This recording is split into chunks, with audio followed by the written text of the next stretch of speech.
মন্দির সংস্কারের কাজ চলতেছে আর কি। কাজ চলতেছে তখন এটা পুরান মন্দিরের মধ্যে হেলান দিয়ে আসিল, মন্দিরটা পুরান মন্দিরটা ভাঙা হয়েছে, তখন এটা ভাঙ্গা না না কোনো ক্ষতিগ্রস্ত হচ্ছে না। লগে লগে আমরা সবাই যোগাযোগ করছি, ডিএম সবাই লোক যোগাযোগ করছি, সবাই চেষ্টা করতেছে তাড়াতাড়ি এটা কাঠটা পরিষ্কার করা। গাছটার বয়স কেমন হইব?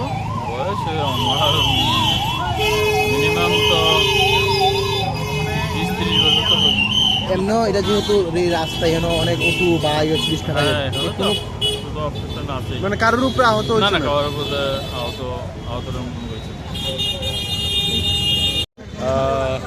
আপনার ক্লাব সেক্রেটারি আছে, তারা দেখবো ওইটা কি হয়েছে। ওই শনি মন্দিরের সংস্কার হইতাছিল, তো করতে গিয়া যা হয়েছে আর কি, এটা তো ইচ্ছাকৃতভাবে হয়েছে না, অনিচ্ছাকৃতভাবে হয়েছে।